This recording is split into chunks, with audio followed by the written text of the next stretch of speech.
All right, welcome to our first installment of our Monday PowerPoints. I want to use this as a way to, especially this first one, as a way to bring together several PowerPoints that you'll find on week one on the Moodle site. Usually takes us a couple weeks during when I offer this class in a normal semester format to get through this stuff. So while you're still responsible for those four, I want to use this PowerPoint presentation as a way to kind of get you introduced to some of the high points and make that transition a little bit more smooth for you. So we'll be looking at the judiciary and entertainment law as it's regulated through the internal regulatory agencies of the government, as well as through statutory law as a primary legal source. When you look at entertainment law, sort of contradiction in terms, at least from a consumer level, people tend to think of it as a pretty relaxing affair, in contrast to a court case, which is usually the exact opposite. Because of the amount of economic growth and also the technological input that we've found in the last 50 years in particular, you get a lot of the law is basically playing catch up, trying to regulate mass communication and entertainment in particular. Specific areas that we'll look at are the contracts that bind service providers to, say, corporations, antitrust law, which is how the government intends to break up corporations that have a monopoly, and copyright, for example. Once again, because of the profitability of our industry, that is coming from the high consumer demand in particular, there's a lot of legal issues that have come up. And you also see new genres like reality programming, for example, that blur the lines between fiction and reality, and so caught in the crosshairs. Sometimes you have individuals that have an uncertain relationship to the economic stream that's created by this program. So are they a character, or are they sort of a normal person who happens to be caught up in the show? And so as a result, you have privacy and publicity rights that circulate around that as a new genre in particular, but also what is their relationship to the ownership of the intellectual property. And you also have programming that is pushing the barriers of what might be considered to be decency. And so the government is in a position to regulate programming as well. When you look at the economic impact of the entertainment industries, or as they're referred to in the UK, the culture industries, you see that in the United States, at least, we're talking about 6% of the gross domestic product, so a significant slice, 4% of the workforce, and unlike everything else in the import-export equation, copyright is the one thing that the U.S. actually exports more of. So the U.S. tends to be reliant on imports. And so as a result, there's a balance of power that the rest of the world tends to have a perception and an image of the United States as a result of the entertainment products that are exported. And so those products make up what's referred to as the copyright industry. So you see books and music and motion pictures, etc. Because of the Copyright Term Extension Act of 1998, whoever owns those properties is in a position to exploit them for longer and longer periods of time. So that's a balance of power that's shifting towards corporations and away from creators. We'll get into that when we look at copyright. This chart simply shows the relationship of the United States to the rest of the world and the value, domestic versus global. The standard rule of thumb for the music business in any case is that the United States represents about 1/3 of global value. But when you look at print publishing, for example, or video games, that falls away considerably. Technology is a really important consideration in the equation of the relationship between the government and broadcasters, for example, or publishers of or producers of film and music, because of the fact that on the one hand you have a proliferation of economic or avenues for economic exploitation, such as, say, ringtones, or distribution of various sort of compressed media files. Whereas on the other hand, you have technology is also driving the destruction of barriers of entry, and so you've got a heightened cases of piracy that have blossomed in the last 15 to 20 years as a result. So technology is a sort of double-edged sword, and it brings into question some of the traditional conceptions of what is considered to be speech, for example. I want to take just a second to look ahead to the cases that you'll be required to look at. When you see those cases, the way that I present them, that I'll be assigning them to you, you've basically got two names and a date. So Smith versus Jones. It's important to recognize that in the case of a trial, so in the event of a trial case, it's always the plaintiff's name that is first. So they're the ones bringing the suit, and then you've got the date that suit is filed. However, if that case is appealed, and it's almost always the loser that's appealing the case. So say Smith wins the first case and Jones appeals, then you've got Jones whose name is in front. And so, and then it can go back and forth up that the different levels. So that's 3 levels that we saw on the chart of the judicial system. So just be aware of that. So that's by way of introduction of our next topic here, the judiciary. So the judiciary, as you can see on this chart, places the United States Supreme Court in its rightful place as the top of a hierarchy. The law of the United States Constitution is the law of the land, in the same sense that the Supreme Court sort of embodies, is the one building or location that has the final word on legislation and court cases. So, or on issues of legality, I should say. So on the left-hand track, you can see court cases that start to make their way up through the system through state and local trial courts. On the right-hand side, however, you can see court cases that make their way up as being already federal court cases. So these are a little bit more rare. For example, cases that we'll see that are perhaps, for example, copyright infringement cases.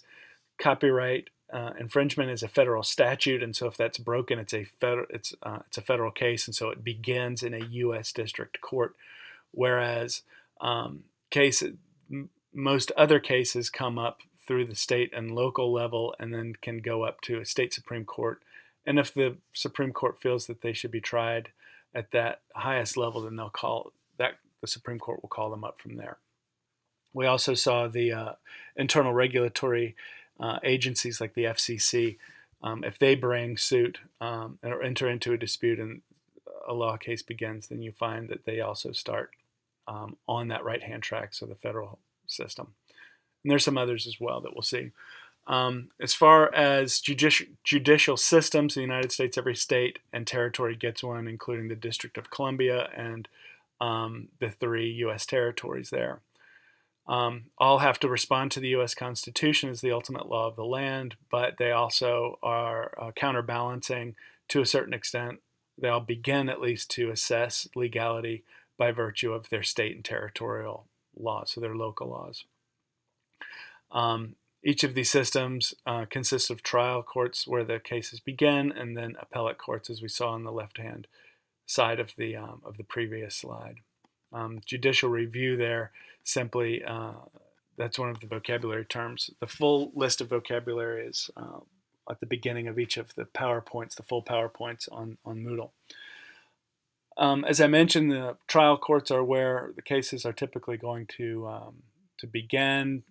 Juries are present there. Trial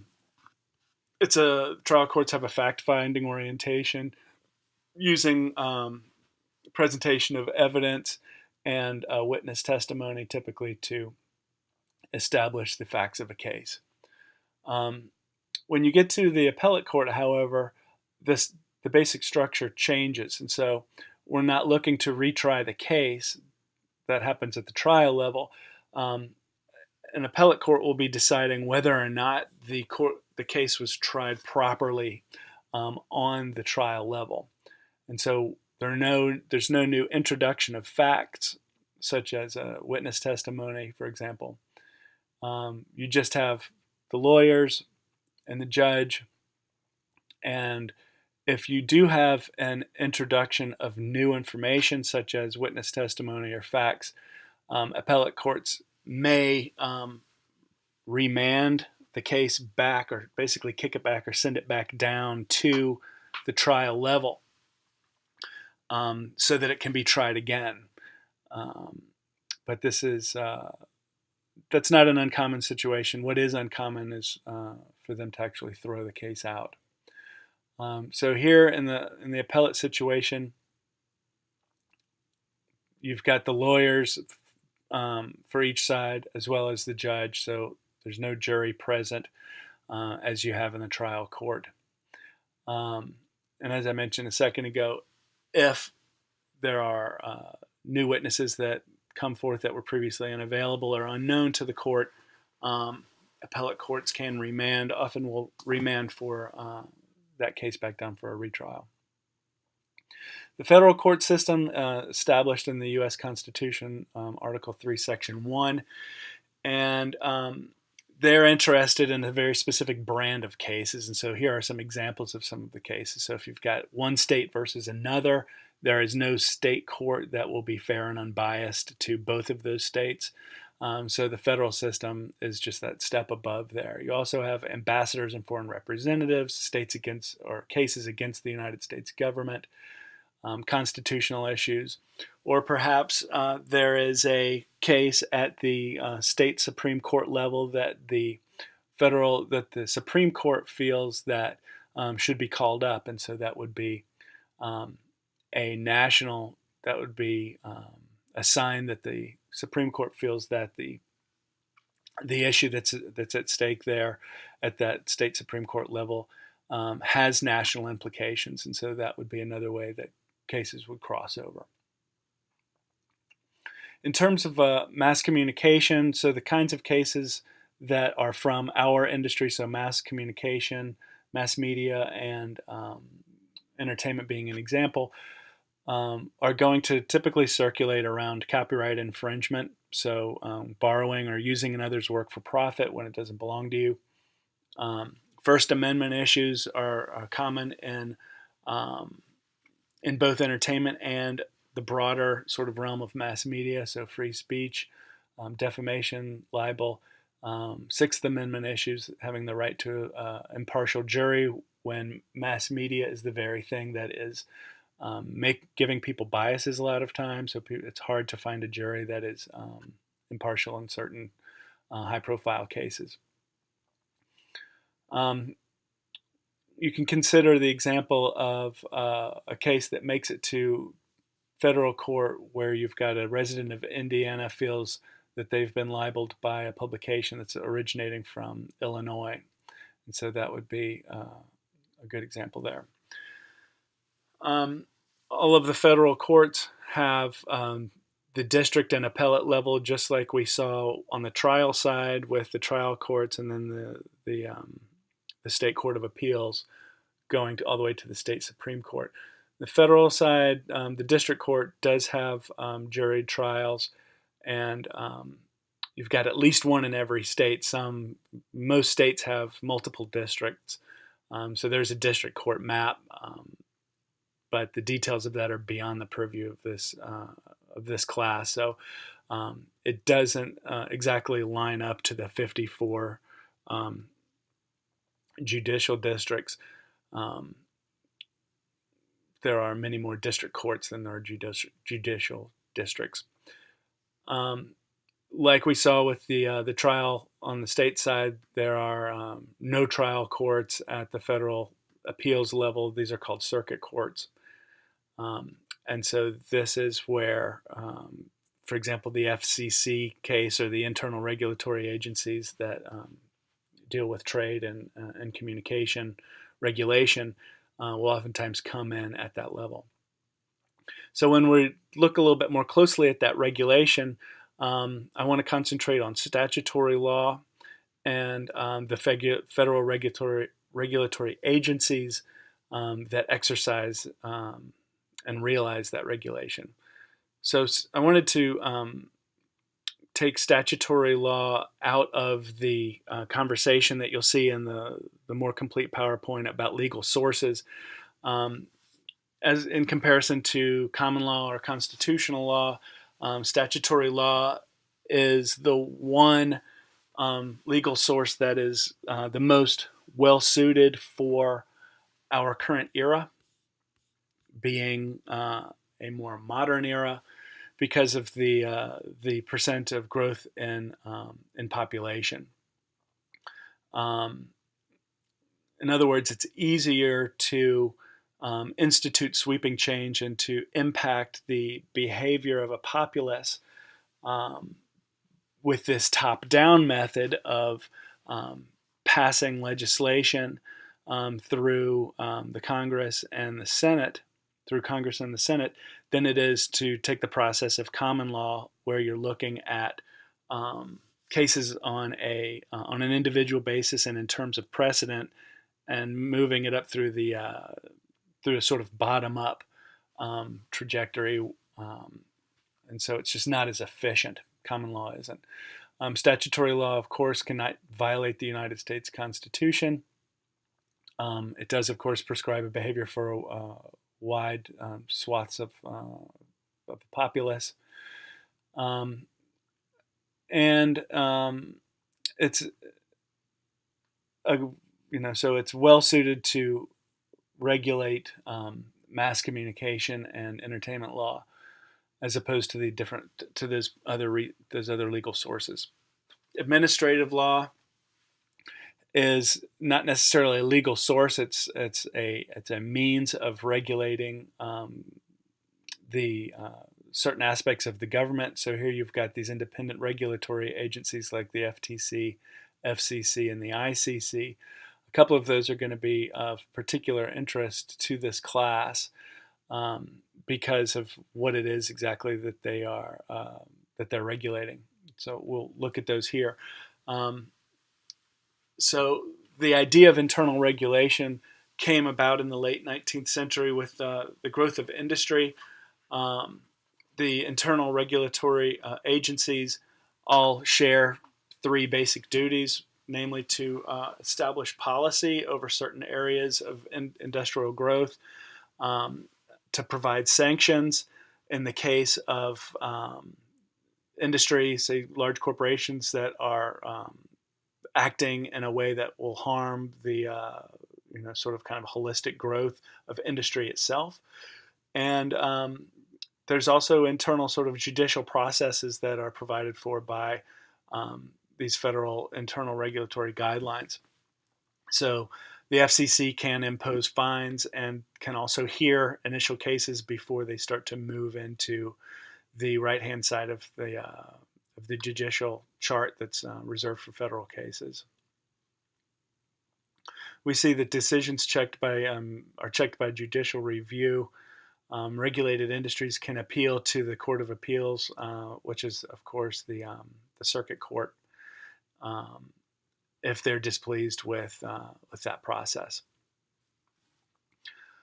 So here are a couple of the of those agencies. So the ICC, the Interstate Commerce Commission, was abolished ultimately in the late 20th century. It was deregulated progressively through the 70s and the 80s, largely with Ronald Reagan's sort of laissez-faire attitude, a lot of deregulation going on there.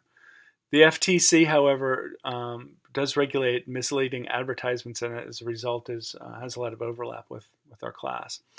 The FCC, on the other hand, is one that we'll be looking more closely at in this class because of its relationship to communications. So it was originally set up as to regulate radio communications, and so the name was Federal Regulation Radio Communications or Commission. I mean to say, in the 1920s. But with the proliferation of other media, we find that it changed its name in the 1930s to the Federal Communications Commission, and it's the head of the Communications Commission is appointed by the United States President and confirmed by Congress, and its membership is capped by their political affiliation, so it's designed to have some sort of balance there. So that'll conclude my presentation of this first section of information to sort of bring us into the terrain of where the issues are, how they're brought into a judicial system or a regulatory system, and that will allow you to move a little bit more easily through those 3 or 4 PowerPoints that I had set up for this week 1. So good luck with that. Your assignment on Wednesday, as you know, is on the Google Calendar, and that's to introduce yourself with a YouTube video on the website, and then go ahead and do the reading in the Creech book and on our slides here for the questions on Friday. And then on Sunday, make sure you respond to everybody's video to introduce yourself, say hello. All right. Thank you very much.